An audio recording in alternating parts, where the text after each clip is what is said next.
I walked all the way home, 40 minutes. It started raining halfway here. I'm late. I appreciate you waiting on me. I am pantsless. This is going to be a pantsless episode. I'm glad it's a podcast because my pants are soaking wet. But how are you doing? I'm good. I mean, all things considered, where I am. I'm Wesley Green, and I'm joined by Erica today. Scott could not make it because we did a late episode today, which I guess I could go into why. There was a reason behind it. He doesn't sit up late. Erica does. And and I was walking home for the exercise. So I just went to the bank. And when I was done at the bank, I thought I have plenty of time to walk back, and I need the exercise, so I'm going to do it. And then it started raining. We're the Ramblers. If I didn't make that obvious by that intro, we're the Ramblers. And today we are going to talk about Cuba, what's going on in Cuba.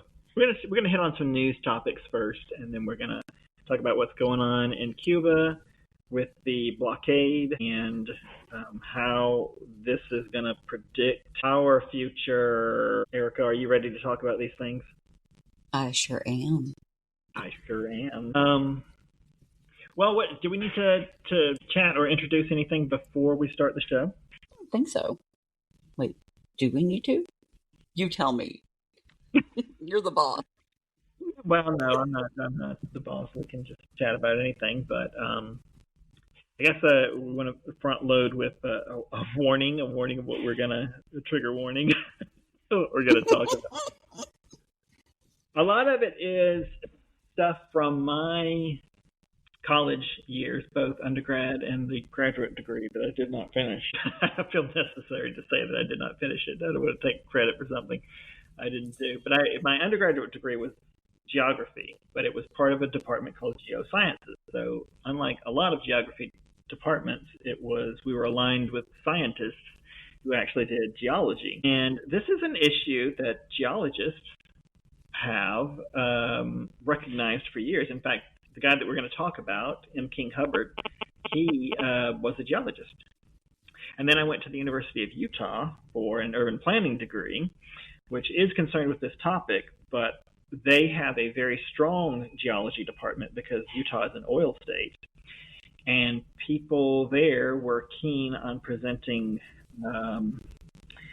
their work, their data. This was an issue that got talked about a lot. This is peak oil. Peak oil is what we're talking about. Mm-hmm. Well, so nobody heard anything. It was just me. I probably shouldn't have mentioned it. Oh, good. I'm glad people can't hear me heavy breathing because I'm like. Well, I mean, I'm sure somebody's into it. If you are, anybody that's into feet and breathing or something that gives me less to have to do on OnlyFans. I'll accept money for that. I don't care. Join my feet and breathing OnlyFans account. Call it foot and mouth. That's true. When I heard about foot and mouth disease, it was a whole new website. All right, well, I guess that's it. That was the intro. Let's get into it. You ready? Yes.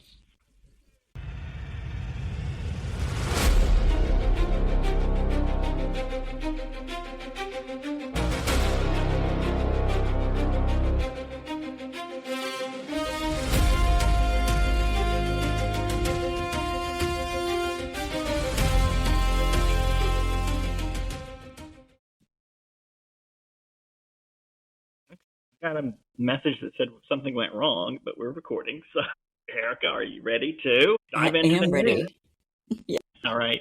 Very good. First thing that I wanted to talk about. Well, this is news. So we were supposed to just do an overview of the news, but you know what? I just went ahead and straight up pulled up the first thing that we were going to talk about today. But let's go ahead and do that anyway.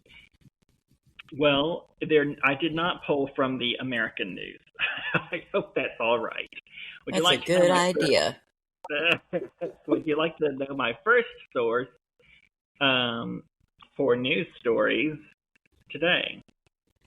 What's your first source? I'm turning to grandma, which sounds like the word grandma in English, I'm assuming it's not, but I don't speak Spanish, so I don't know. But it is the official voice of the Communist Party of Cuba, Central Committee. First story on their site is Cuban president signs book of condolences in honor of Grand Ayatollah Ali Khamenei. Well, that makes sense. I wanted to look at their news because they're going to be the country we're talking about today. Will international institutions continue to stand idly by, unable to break free from their shackles and embark on true emancipation? How long will the manhunt continue? This is a manhunt? I don't know what that's about. I'm going to click on that. Have you got any news that you would like to talk about while we're waiting on this to load? Because we're going to discuss Cuba, right? Yeah, Cuba's going to be our main topic. So I'm not getting into the blackout yet. That's going to be the whole thing we spend the whole episode on. So any other news stories that come up is what I'm just looking at their news to see what they're talking about. Well, there is other oil-oriented news as of a couple of hours ago. Like, I pull my news from Al Jazeera, and then I match it to, there are some people that I follow on Blue Sky, and still some people that are faithfully on Facebook for the oldies, that actually source their news, and they give reputable sources. Okay. They don't just, just spout out crap. So there's a couple of those people. So I found that there were like 4 different stories, and this is definitely the real deal. It is said, and we know this is probably true, at least this part, that Russia was interfering and giving vital information about the states and what the U.S. is doing there, and basically getting U.S. troops killed. Okay, now I wouldn't put it past them. As a matter of fact, I would think that would be Putin's entire reason to, put that charm on old gross ass. But, I don't even like to say his name, but okay. So I'd hate to call it the administration too, but the administration issued, after they've done this, after we all are probably assuming that Russia has done something wrong, but even if they had not interfered, even if, let's say they didn't, let's say they're just sitting over there like, whatever, but they had already admonished the U.S.'s involvement in doing something over there. Oh, this is bad, which that is kind of right. But I'm like, hey, pot, meet kettle. What are you doing in Ukraine, Pootie?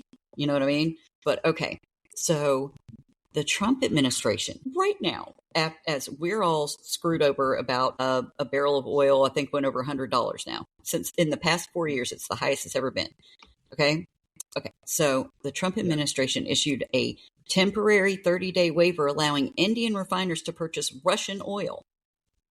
Okay. So he's given more treats to Pootie. Okay. I like to call Putin Pootie.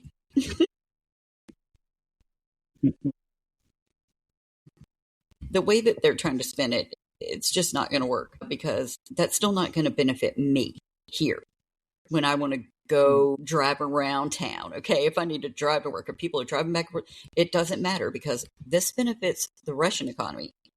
Okay, right? They're the ones that sell the oil, right? Yeah, yes, and so we're still not. So it's all a big shit show for that. And then also a little earlier today, I do believe I saw Fatty Arbuckle out there golfing again while we are lobbing missiles and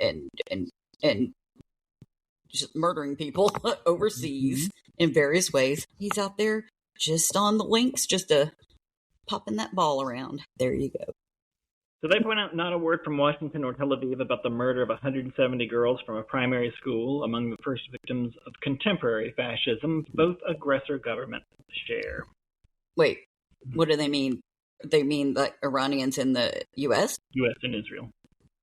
Yeah, okay. Oh, in Israel, because I was like, Iran, Israel, I was like, yeah, that's one thing I want people to focus on over here, too, is Israel is all up in this. This is for Netanyahu, for Trump, and for all these interests, you know what I mean?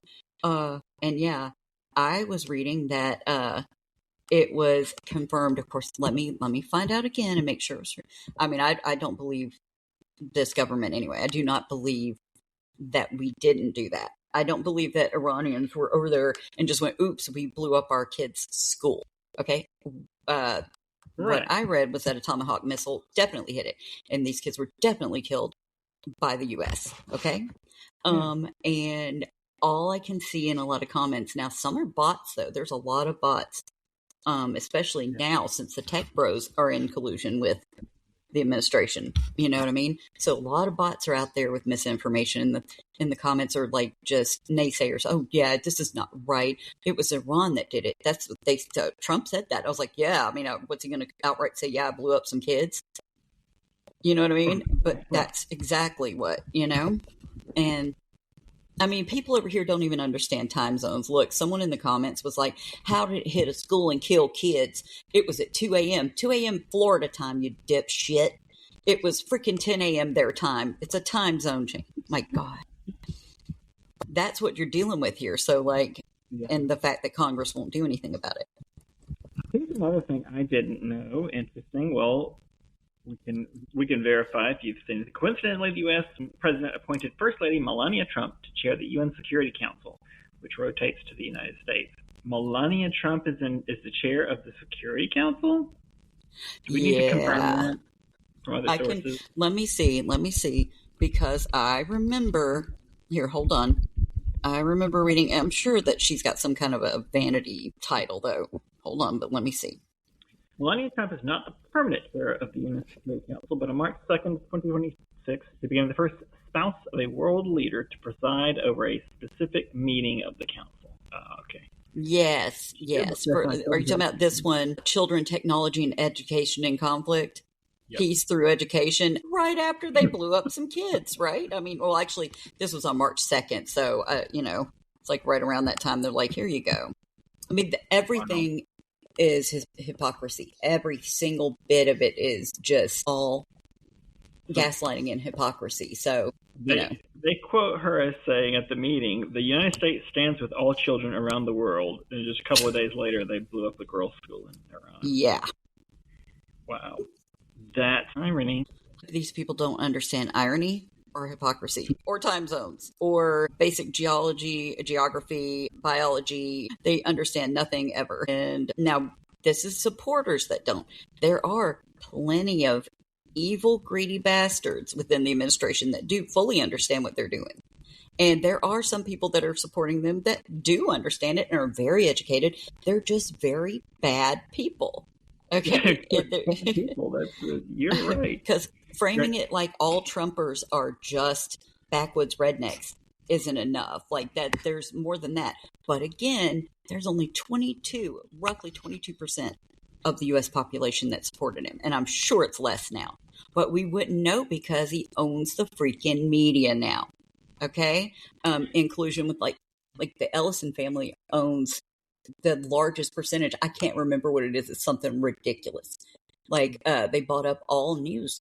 Do you know what I'm saying? All the news and other media, like the Paramount deal that just happened with HBO, all that Paramount, Warner Brothers, HBO, they have it all. So down to entertainment, your news, just everything. It's through these people. So right. Let me go through there. I wanted to make this just an overview of the news of the day. So let me just go down through their headlines. Investigation into foil terrorist infiltration attempt moves forward. U.S. authorities express willingness to cooperate. Oh, that's good. Cuban scientists continue to deliver good news. The meeting of expert scientists held an issue focused on the progress of clinical trials of new vaccine candidates. Okay, they're working on vaccines. Thank you, Mexico. Mexico supported. Two ships set sail from the port of Veracruz to the island with a cargo of around 814 tons of humanitarian aid. I thought they were going to say oil. Mexico produces a lot of oil. But humanitarian aid, also good. Cuban Ministry of Foreign Affairs rejects Ecuador's arbitrary and unjustified decision to expel all Cuban embassy personnel. Yeah, it seems like Ecuador is cooperating with the Trump administration. That's kind of weird. Were they a right-wing government? What's the deal with them? Do you know? Oh, well, let's find out. But you can bet. Oh, well, now that you mentioned that while I look this up, because there's so much. It's just a barrage. So you got to keep looking as it's going, as it evolves to more hell. But anyway, Puerto Rico. Okay, well, obviously it's a territory and obviously completely ignored by the U.S., and as usual. But the Here, let me find her. Governor of Puerto Rico is, I'm pretty sure that she is not, I don't know if she's Puerto Rican, but I know that people in, let's just say broadly in charge there, are Trumpers, are Trump oriented. Okay. So this is so bad that all this has to be interconnected, but Bad Bunny was going to film a movie over there, but it was about Puerto Rico and about their struggles. Okay. So it's actually going to be factual. And it was going to involve a lot of, they were like, oh, we can't have that.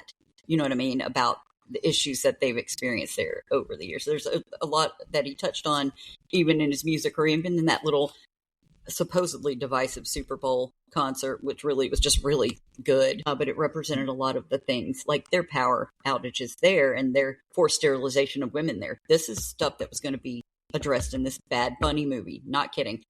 There are some prominent stars that are in it. Okay. She made it to where they cannot. She denied the permit for them to film there in Puerto Rico. So they're filming in Dominican Republic. And this woman, being a Trumper, by way of doing that, okay, prevented people from making money in Puerto Rico. That would have brought jobs there. Jesus. So that's just another way. There's nothing that is involved with Trump that isn't tainted. Okay, now let me see. I was typing Ecuador. Well, we can transfer.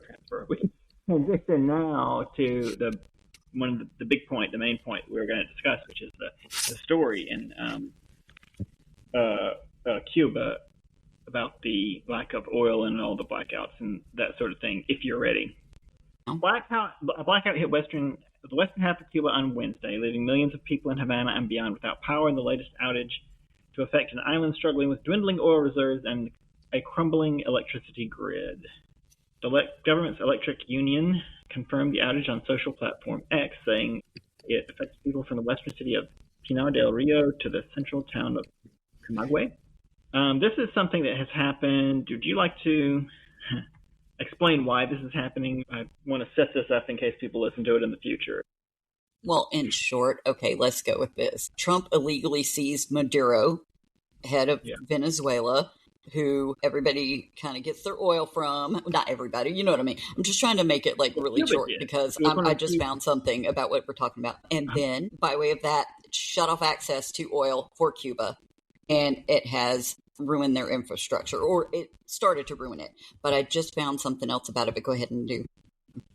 I'm just reading through all the things that are happening. About 200 people were waiting at a bus stop. Buses were not running due to lack of fuel, so they tried to get a ride by any means available, including hitchhiking, but there's no fuel, so that's not going to work either. Public transportation isn't helping. The second outage to affect Cuba's western region in the past 3 months. It wasn't immediately clear what caused Wednesday's outage. This was on the 4th, which is 5 days ago, actually. Wait, I think I've got an update on that. Yep. You ready? Yeah. Because it's on Al Jazeera. Oh. This was literally, I think they're showing the picture of it on the 4th. People eat cups of soup outside during a blackout in Havana, Cuba on March 4th. That's just the picture I'm looking at here. Okay. Cuba says electricity plant successfully repaired after large blackout. An escalating U.S. pressure campaign, including an oil blockade, has strained the Caribbean country's aging energy infrastructure. So we're getting this because guarantee you I didn't see this in U.S. news.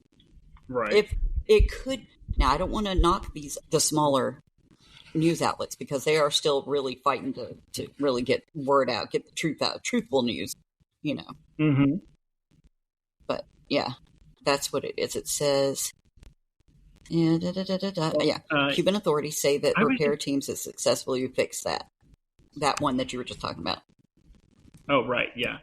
So I think it felt like that article was trying to blame the blackout more on the crumbling infrastructure, which I'm sure they do need to update their infrastructure, but it was they're just saying it strained it. Yeah, it just made it harder for them to, because an escalating U.S. pressure campaign, including the oil blockade, that's what strained the thing. And they have an aging energy infrastructure, but it surely wouldn't be falling apart if, everything wouldn't be falling wayside because, they'd have their oil. They'd have means to do things. And there was just more fallout from people doing things illegally and without any thought for other people. People being the evil wannabe Nazis in charge over here.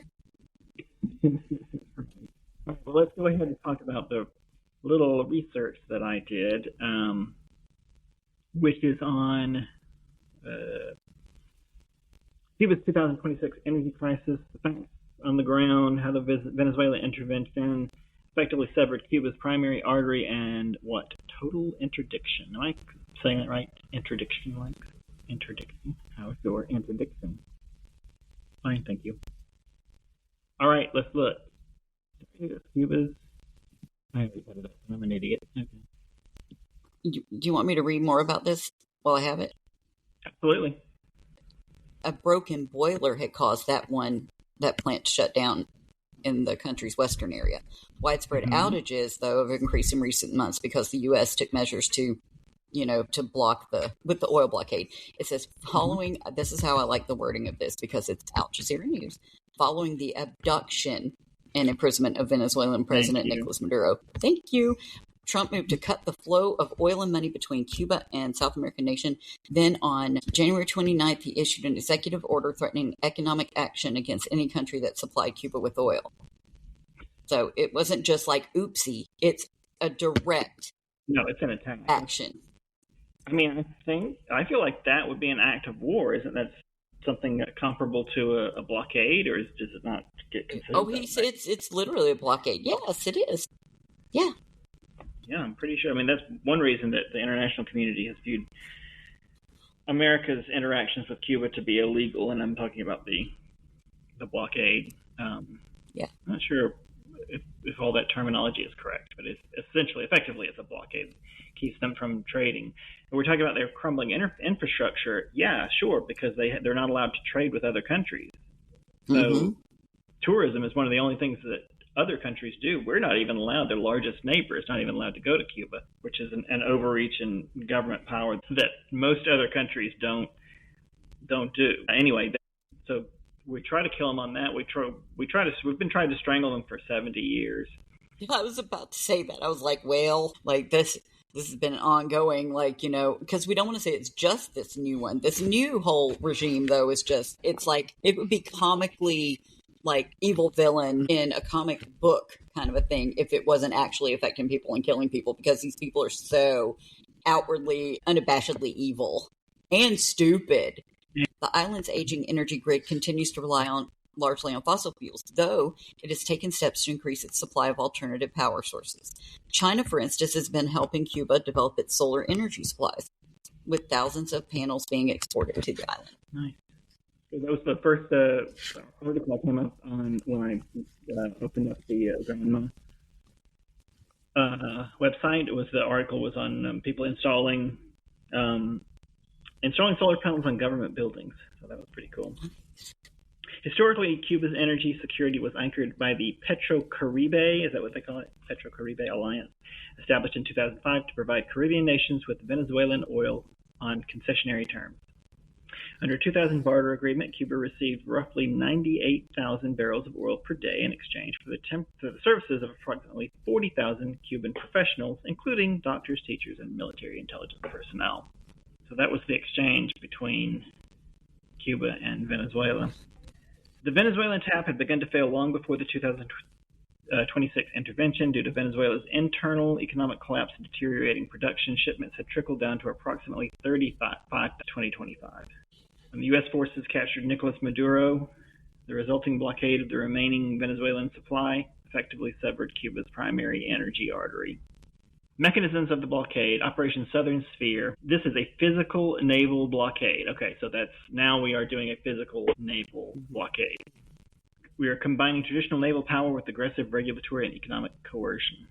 Described as the largest deployment in the Caribbean since the 1962 Cuban Missile Crisis, centered around the Gerald R. Ford class aircraft carrier and supported by Arleigh Burke class destroyers, the U.S. Navy has established a cordon sanitaire to intercept all energy-related shipping. As of late February 2026, at least 10 tankers, including the Skipper, Bertha, and Veronica, have been interdicted for seas.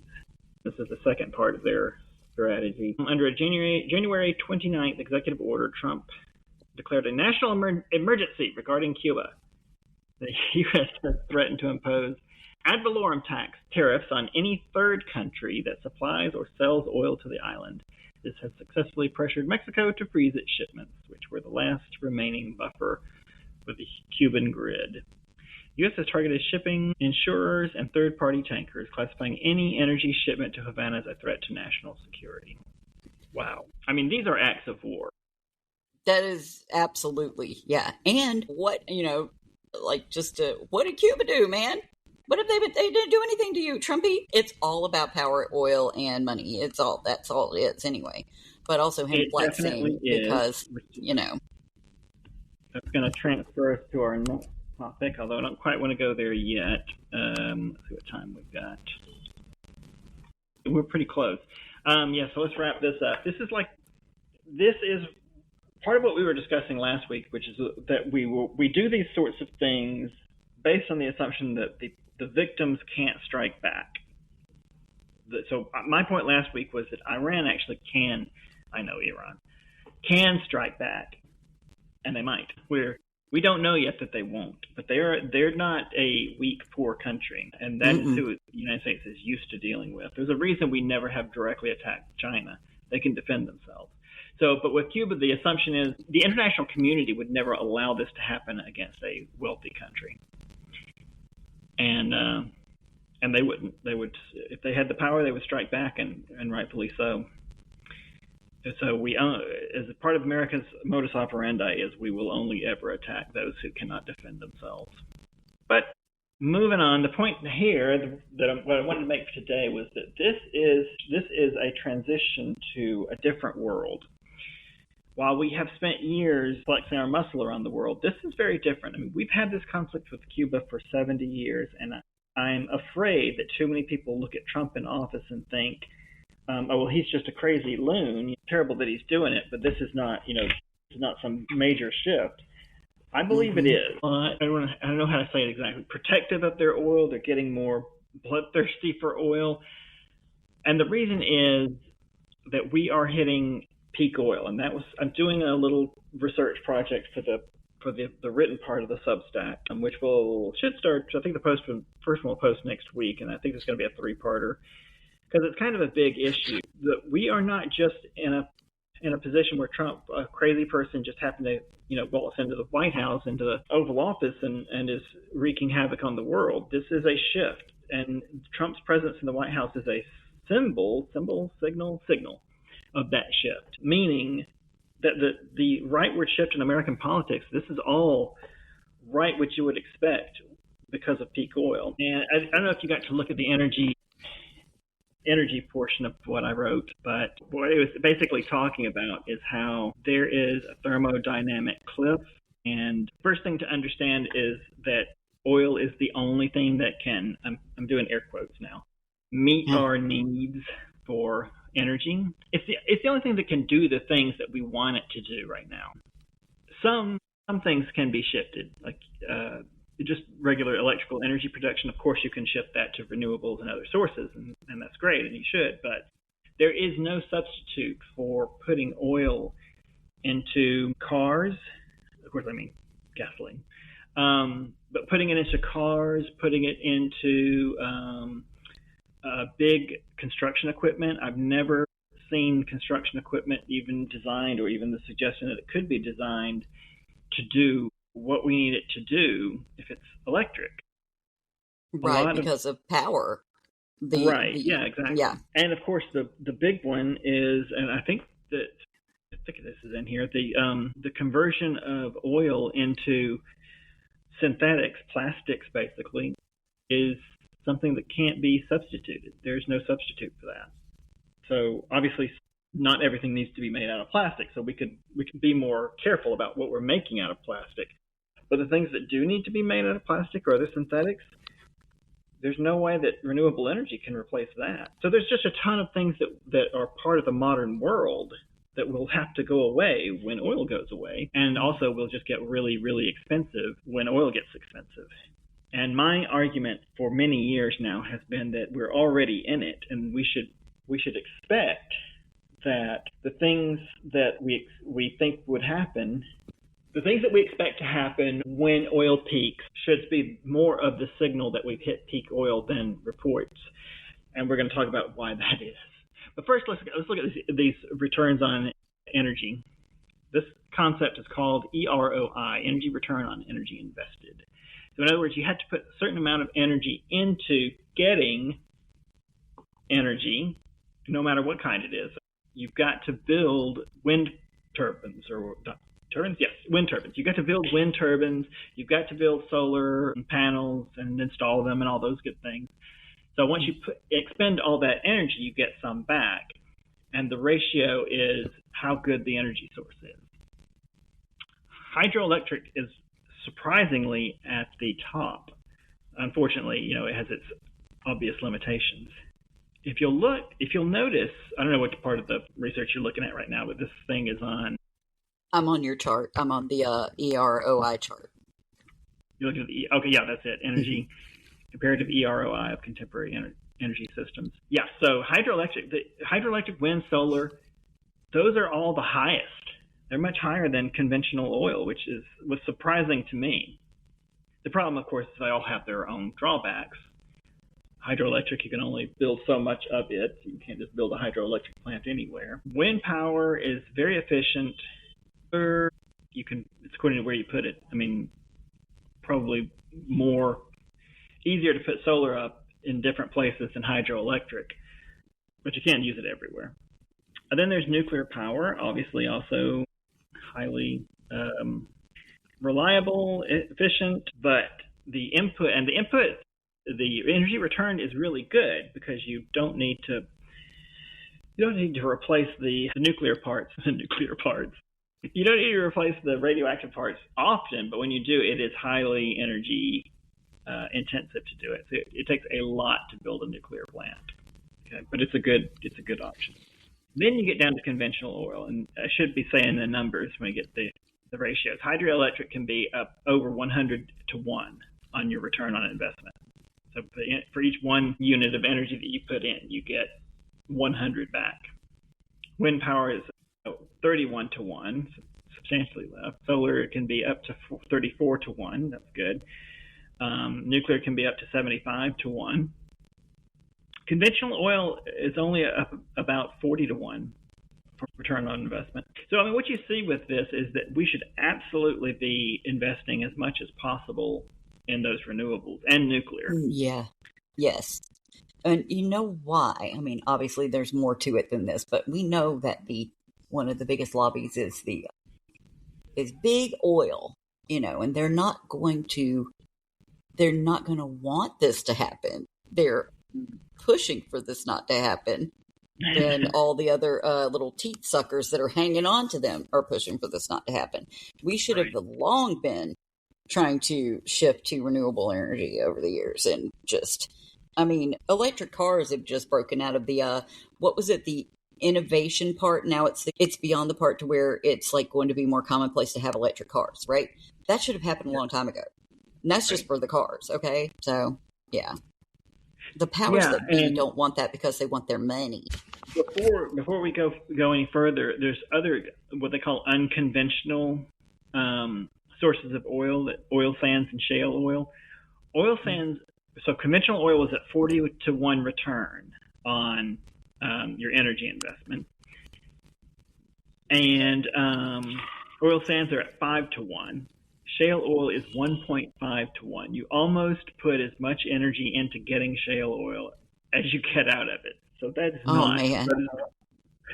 not a good return. I should also say I'm giving you the upper range. A lot of the reason that we do end up sticking with conventional oil is because there is that range. And at the very least, for conventional oil, you're going to get a 20 to 1 return on your investment. So it's a very reliable energy return. For nuclear, it's only 10 to 1, the lowest. So that's a big difference. Wind power is the highest, and it's 18 to 1. So yeah, I'm looking at that's the closest it is to the conventional oil. Yeah, that's the closest one. Solar's only 8. Hydroelectric is 10. So the thing is, when they perform well, renewables return a lot of energy, and it can be really good, but they don't always perform well. So when you hit that lower band, you're getting a lot less than what you would get out of conventional oils.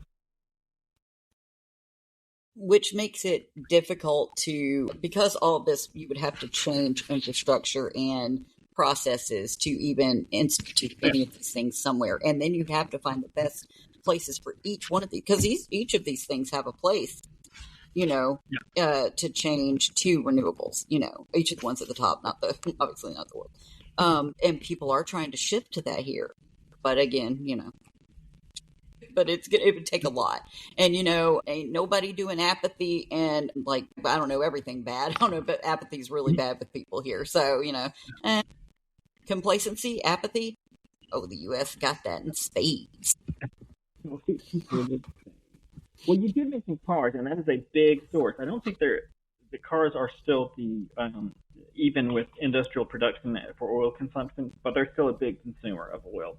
And it's one of the things that's one of the rather harder things to switch because of what you just said. There has to be an infrastructure for it. And, we have an electric infrastructure everywhere, but it's not suitable to charge cars. It's certainly not suitable to charge a car battery in, 5 minutes. I'm not sure what the quickest charge now is on electric cars, but part of it also is the energy consumption, the method of delivering the energy. You hear people, especially people who are anti-renewables, say that electric isn't a fuel source, so it's not even you're not even talking about the same thing. And they're true. That's true. What we just talked about, the different sources of energy, those are sources, but the method of delivery is also important. It's not irrelevant. Hydrogen isn't it's like a battery. It's like a chemical. Well, it's like a chemical battery.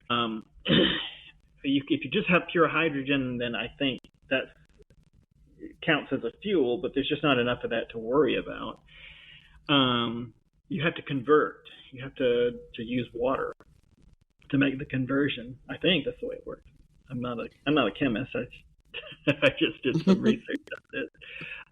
So we're talking about 1 barrel of oil compared to a battery compared to compressed hydrogen. You got to think about how much space it takes up. If you're going to put it in a vehicle, whether it's a car or a train or a plane or what have you, you got to think about the size and the weight and how much energy is amount. So 1 barrel of oil, what we're really comparing, this is the next chart if you're curious. What we're really comparing is the energy in 1 barrel of oil. That is to say 5,874 megajoules, about. And you look at if you look at how much that weighs in a barrel of oil, and the ratio gets better once you refine it into gas or diesel, but this is just crude oil. So the amount of energy, the weight of that amount of energy in oil would be 133 kilograms, whereas the amount of energy, the weight it would take of a lithium-ion battery to hold that amount of energy, 8,391 kilograms.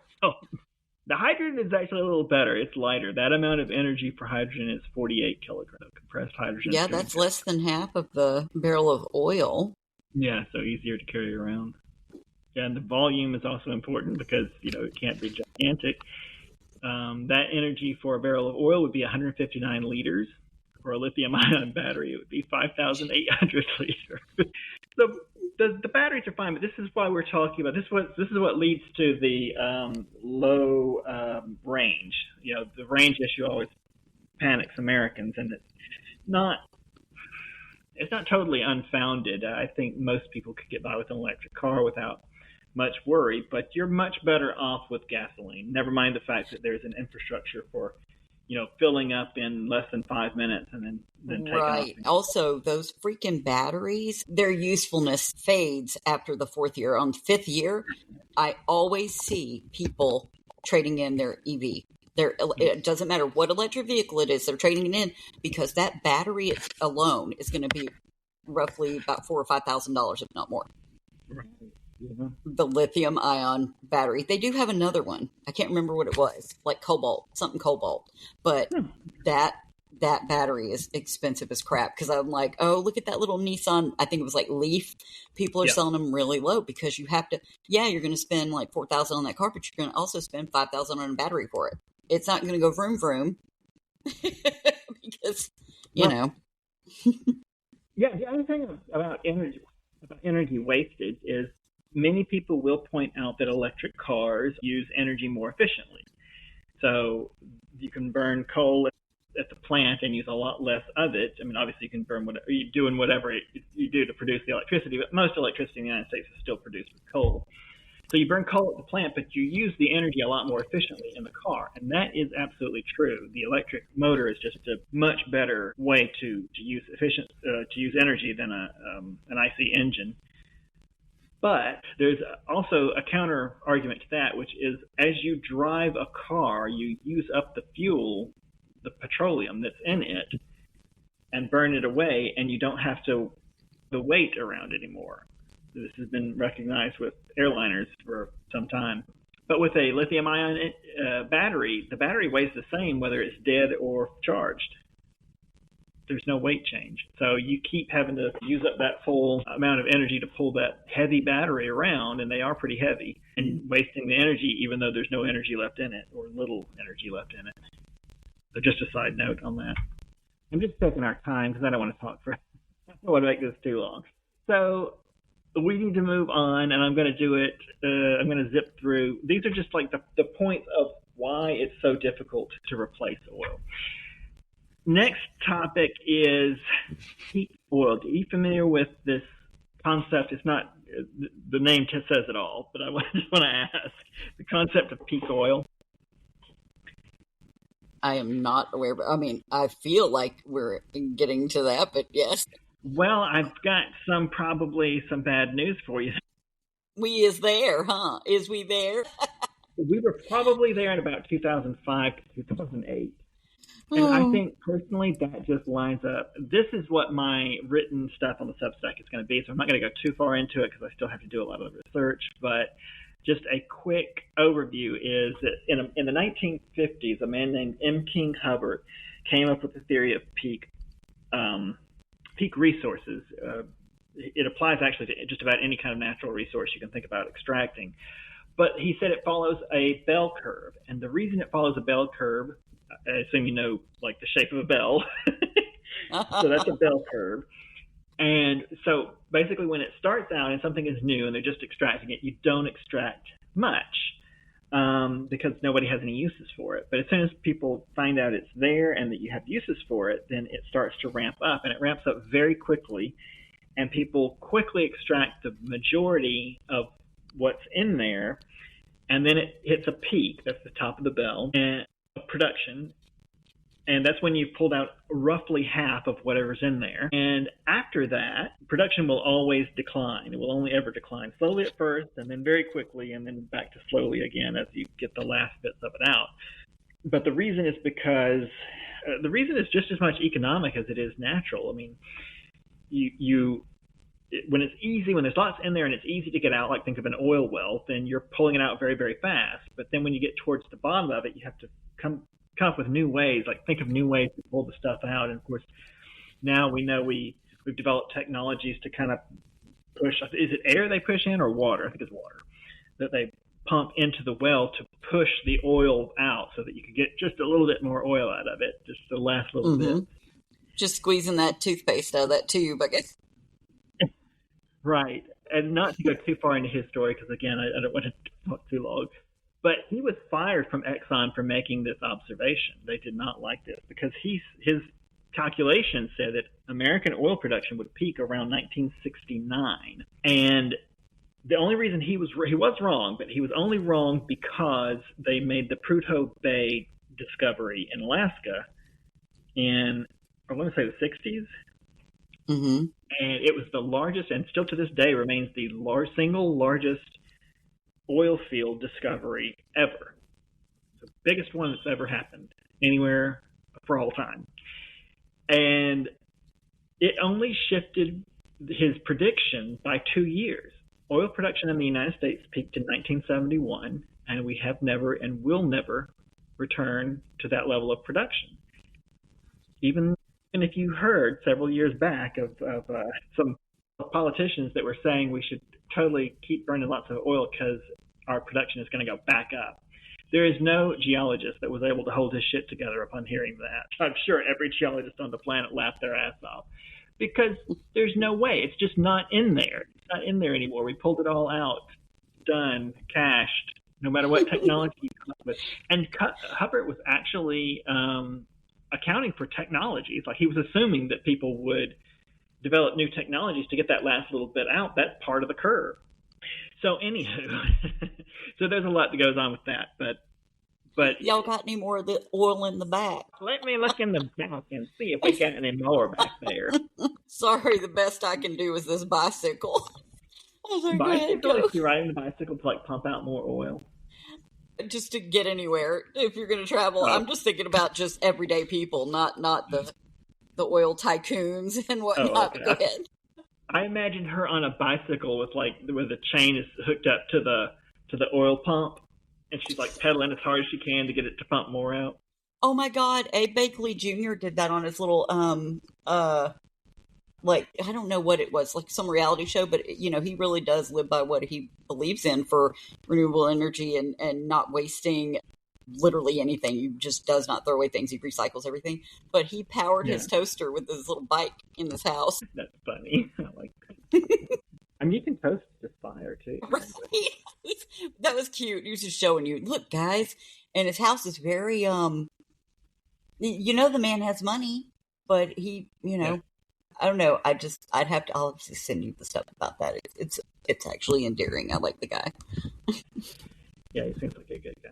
Well, so the point of that is that we are probably already in peak oil, and there have been several changes in things like classification and projections that are suspicious. This started in the 80s and went right up to the 2010s, and it seems like everybody just forgot about it. But my take has always been that you should look at the outcome. What is going on in geopolitics?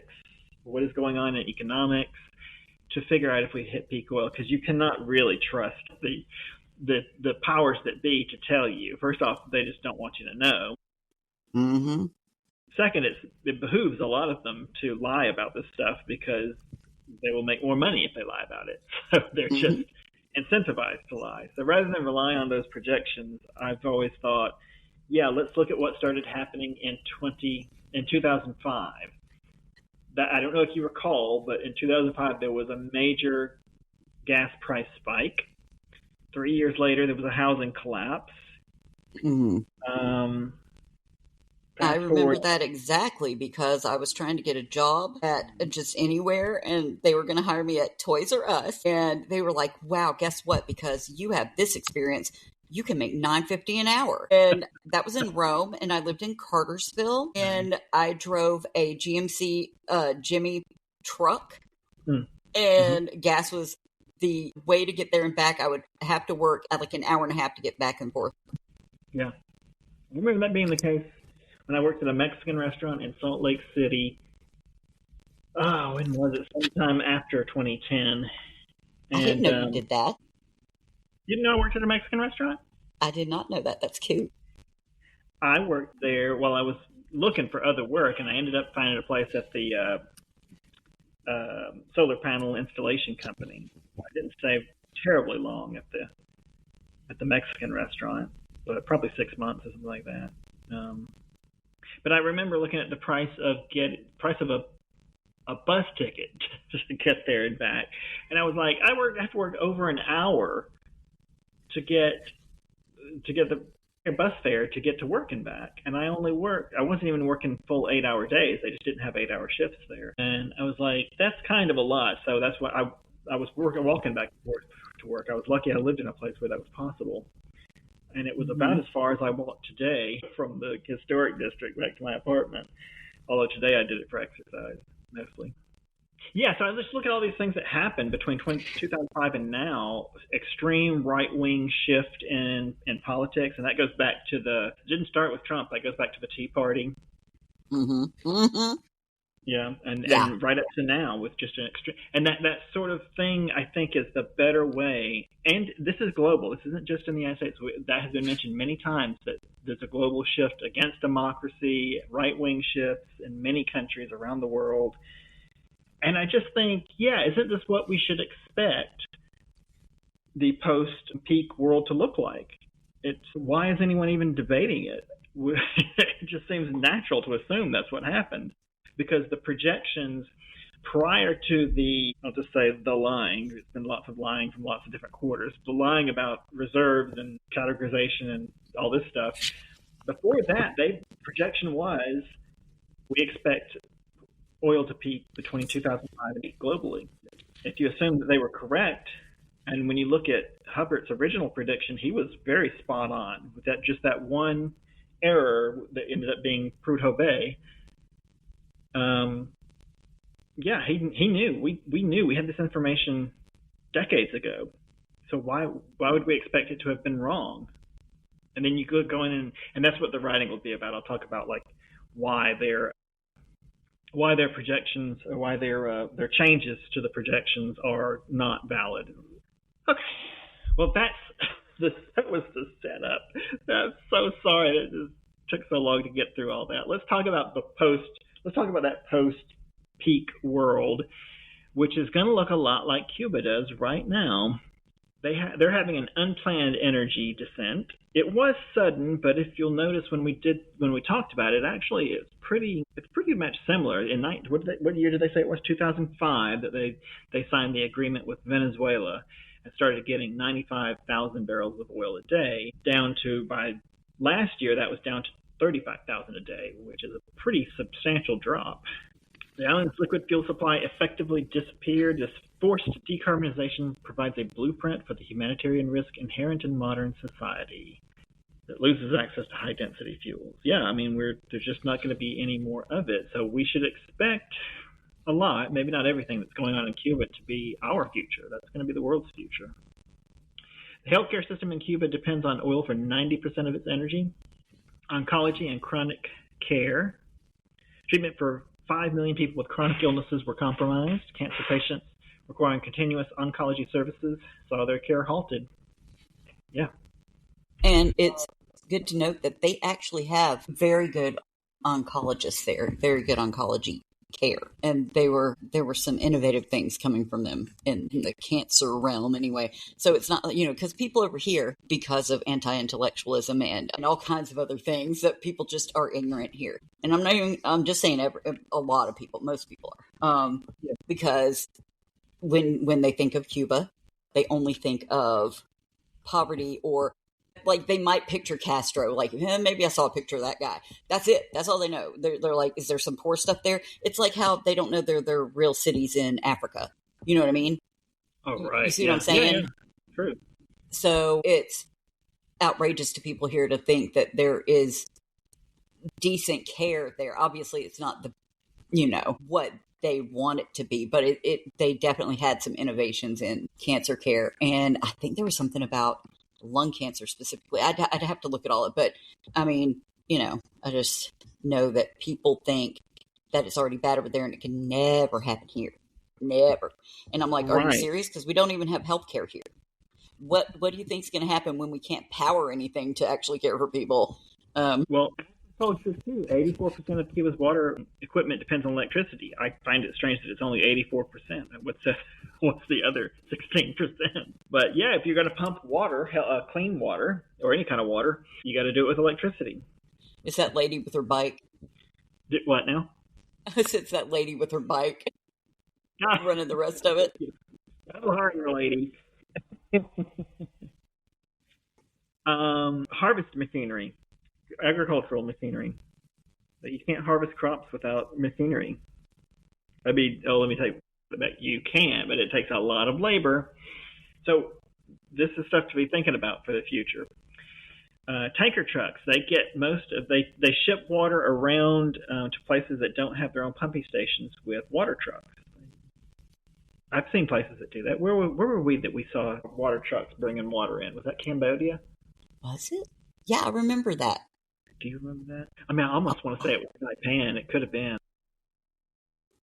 Oh, it could very well have been Saipan. Not the I don't whole remember island. seeing. But Wait, yeah, because I mean, it's not like you can miss it. The whole island's only 12 by 6 miles, right? right, yeah. Yeah, there's not a lot of development on the north end of the island. I wonder if that doesn't have something to do with it. Like, it would just, you'd be running water, sewer, electric, all that stuff up to the north end for, not many people. So I don't know. Anyway, that's a sidetrack. What I want to do is take those and kind of say, this is what we need to be thinking about. It may not be this far off, but let's imagine we won't be around anymore. But children born today will still be around in 2080, and this is what they'll be facing. But globally, it's not like right now what we're doing to Cuba is pretty horrendous. But there is some chance that we could lift. Trump could have a coronary tomorrow, and Obama too could come into office. I don't think that's probably going to happen. Oh, how it would be lovely. The big, beautiful coronary. But you can get leadership changes, and the blockade would be lifted, and then they could return to what we would now consider to be normal. But in 60 years or so, again, I think it's probably a lot less than that, but in 60 years at least, there will be no way to alleviate this, because there just won't be any more oil, and a lot of it. Again, I'm all for renewables. I think it's a great thing, but they can't do everything. Those trucks that are delivering water, I don't think you can put that heavy load in a electric vehicle and then drive it, especially an electric vehicle that costs $500,000, and then drive it of the length of the island. Cuba's not a small island. Yeah, anyway, so my example in the little paper we did was the Western Roman Empire and grain logistics. When this idea ties the fall of the Roman Empire to the removal of its energy supply, which then, of course, was food. And they were getting a lot of their food from Carthage, and I thought Egypt was on the list. Well, Egypt, North Africa, and Sicily. When the Vandals came in and captured North Africa, including, well, I don't know, was that including Egypt? Maybe Egypt was taken by someone else. I can't. But anyway, their sources of food were removed, and that predicated the collapse of the Republic, or the Empire, not the Republic. There's also, when the Soviet Union collapsed, Cuba went through this many years ago, 1991. Lost 75% of its imports, including 53% of oil supplies, and they had to turn towards organic farming. Low input, decentralized food systems was how they survived. If you weren't aware, fertilizers, pesticides, and herbicides are all made from fossil fuels. Petroleum contributes to fertilizers and pesticides. And I don't think one of the things, I don't know if I'm going to go into this, but this is worth remembering, that when one type of energy gets more expensive, everyone turns to the other types of energy that you can get, like coal. But that doesn't last either, because coal is limited, and coal will also peak, and it will happen quite quickly.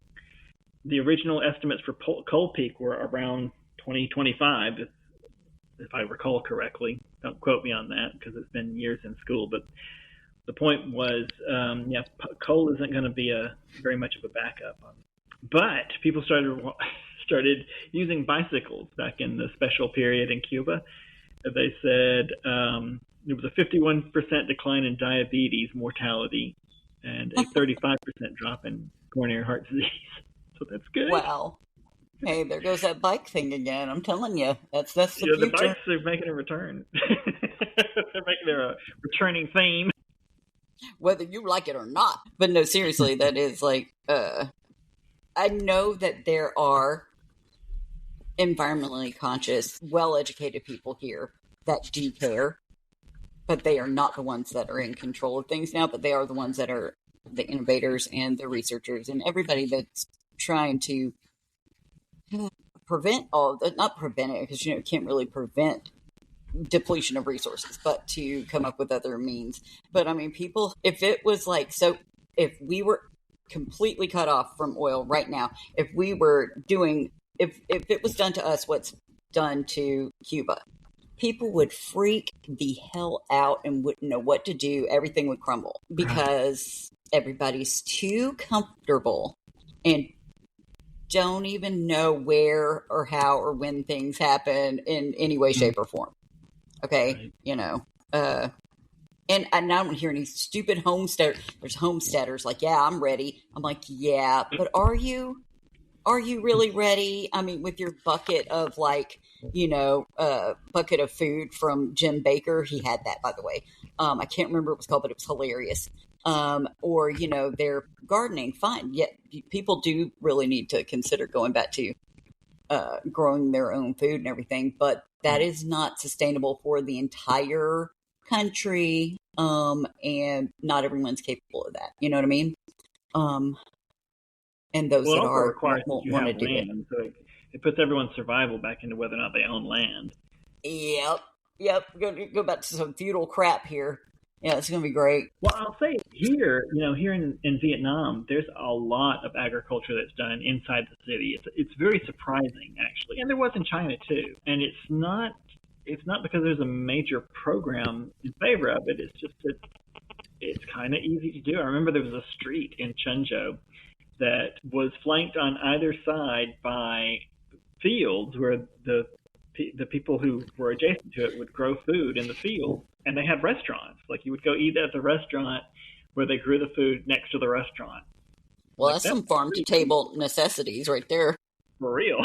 And of course, it wasn't everything. They weren't trying to be comprehensive about it. Like you can see sometimes in Western countries, you do something like that, it's a gimmick. It wasn't a gimmick. It was just it's just right. Convenient. That's reality of it, not just being like, look at these microgreens I have for you today.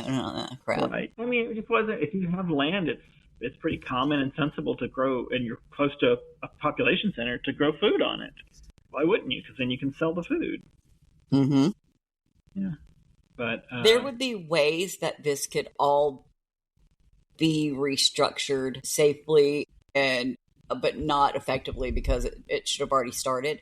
But and I know that the wealthiest will prevail. They'll have all the resources. They'll have every single thing afforded to them, while us little ants are just doing their little work around we're just going to get the farms and Well, I mean, I think a lot of this is the societies and cultures that make it through this era into the post-peak era will be the ones that planned for it. It won't be the ones that stuck their heads in the sand and pretended it wasn't happening. And I feel like that is exactly what the U.S. is doing.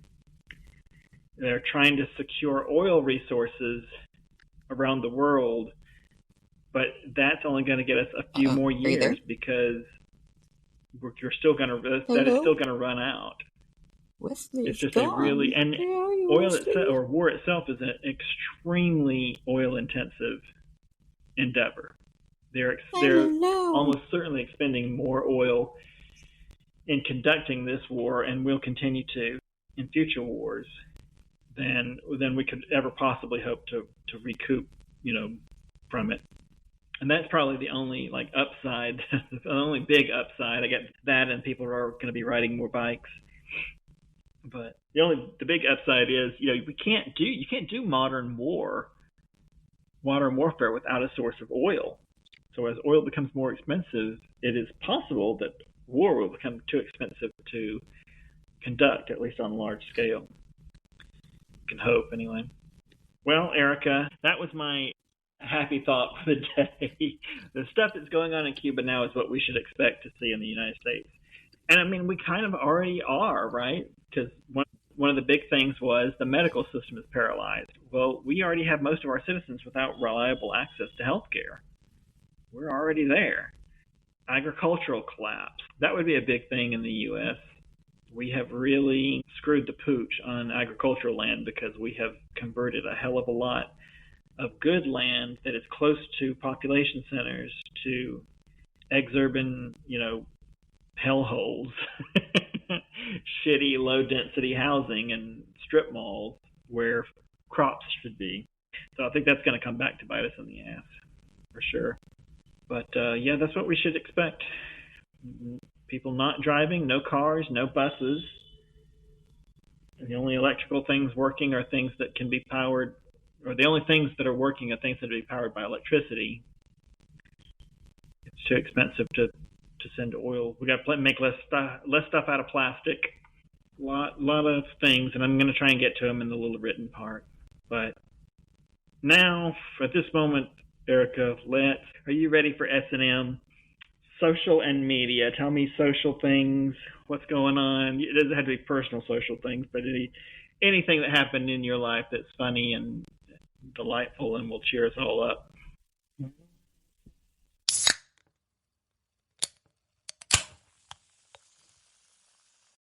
We're on. Oh.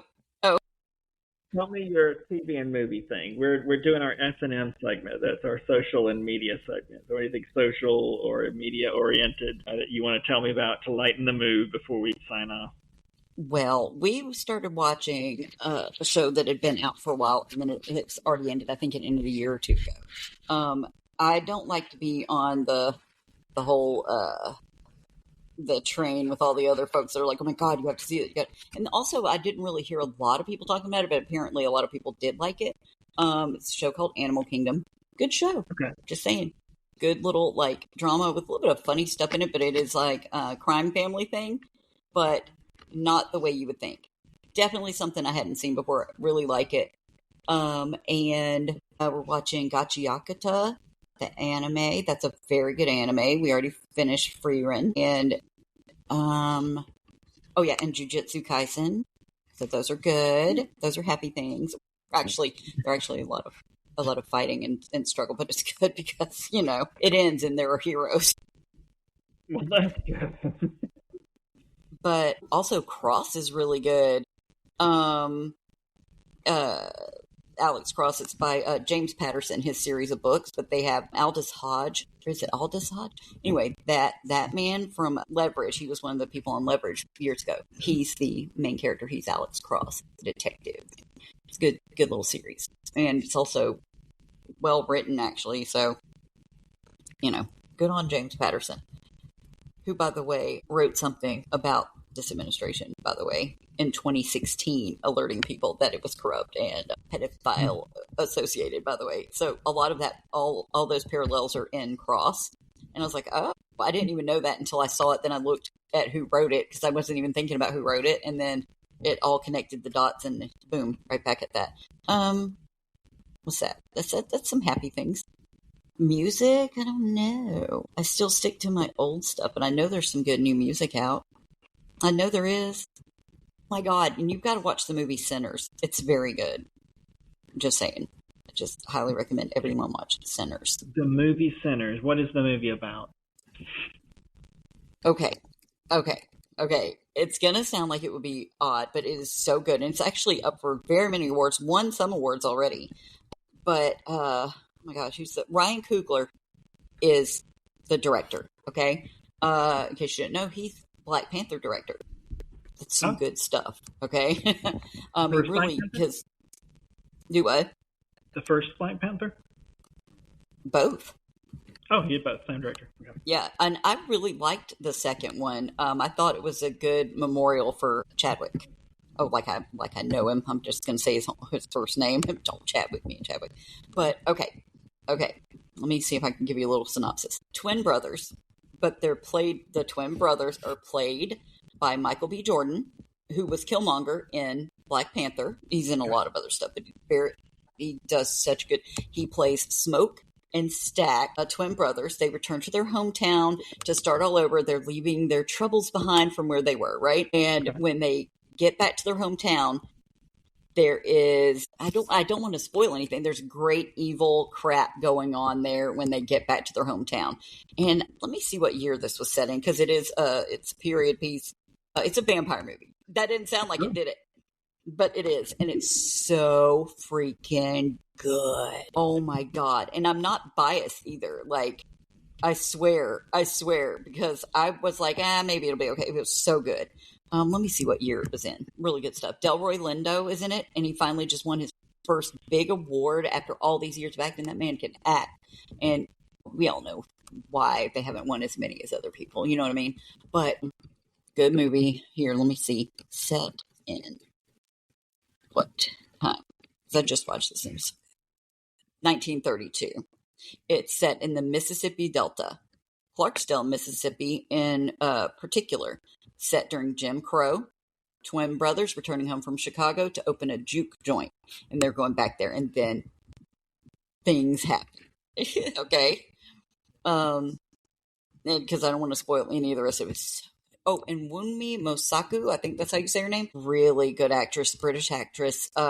She's been in a lot of the shows that I watch on, on my BBC, all the British programming. But she was mainly just recently, maybe people might know her from that Loki series that was on, because he had a series. She was on that, and you did? Okay, she's the time cop lady. So she's super good, and I would love to see her do more stuff, And she was in what I thought should have another season, Lovecraft Country. That was on HBO. So good. Oh my god, it was wild. So that was good. She was in that. I don't know what's some good fluffy things. That my animals are all adorable. I washed the dog today. I mean, I've been paying attention to this, and I've never liked any kind of social media, but I'm looking at this several times a day now. And I think you recommended it to me a while back, so thanks a lot for that. Threads. Oh my god, yes. Yeah, I think I've liked you stuff fairly frequently. It's funny shit on here. As long as you're sending me stuff on Threads? Do what? Yeah, I'm sending you stuff on Threads. Wait, okay, so I need to get him.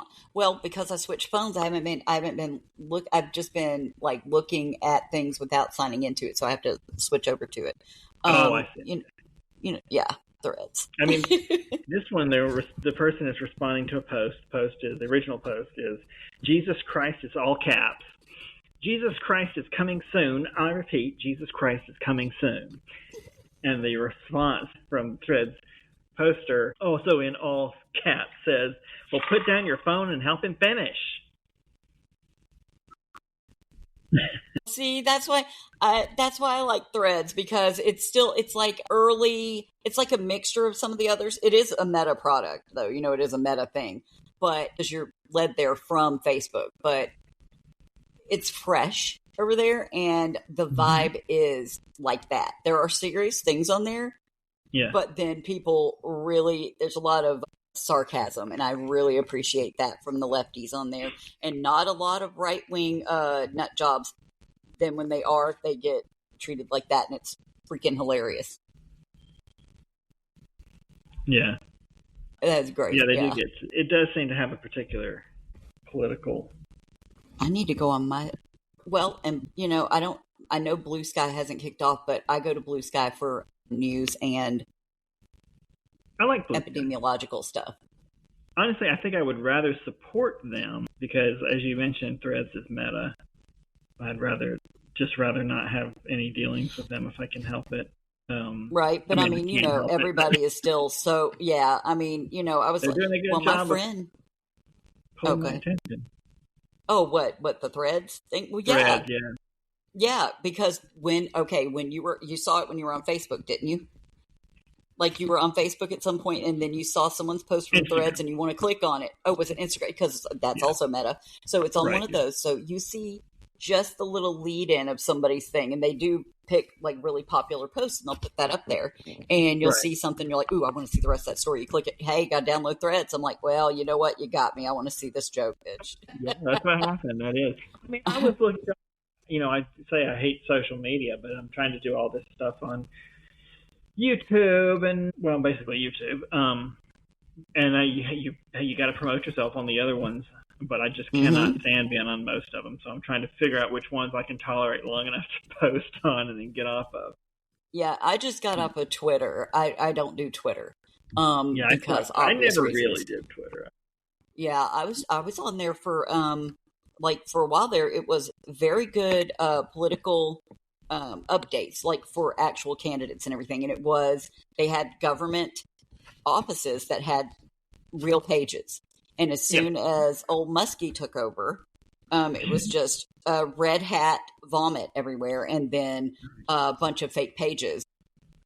Well, I was philosophically against Twitter. I just never got into it. And unfortunately, I mean, Blue Sky's been kind of the same way. I would rather support them than one of the bigger boys that own everything, but I just never got into it.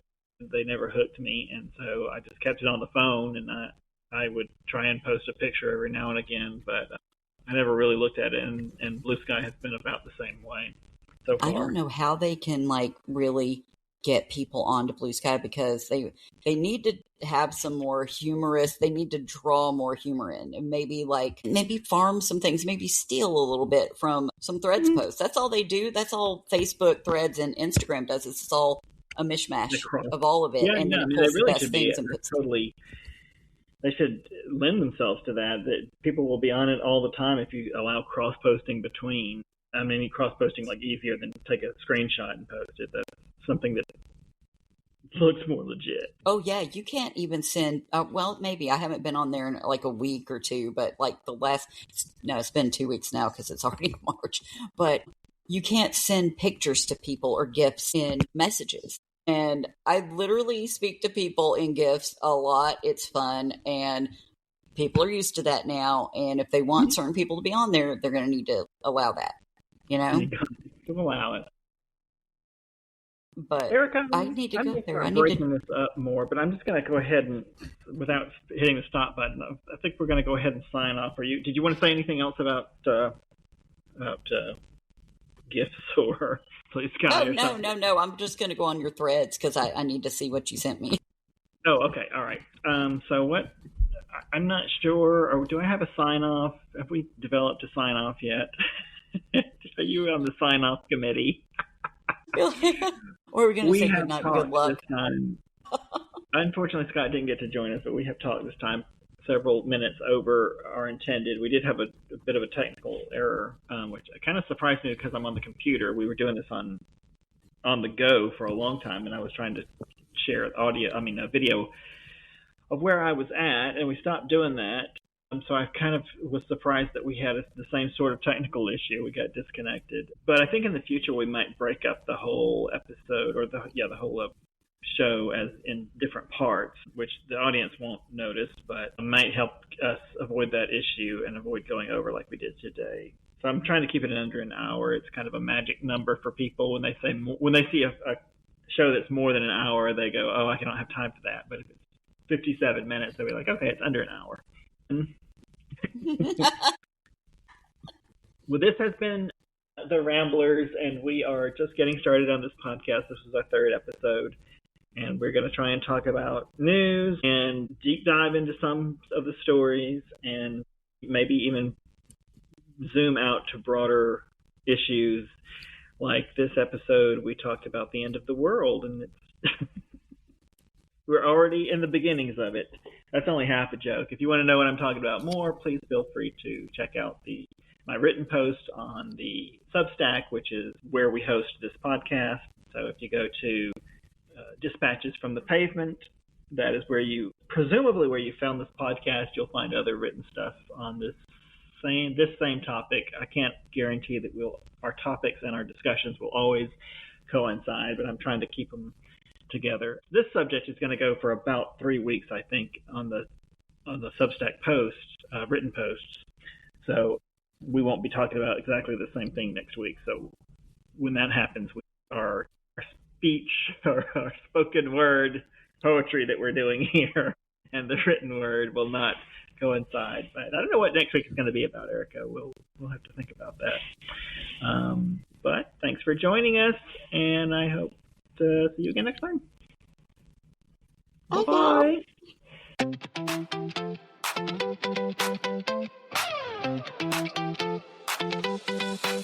Bye.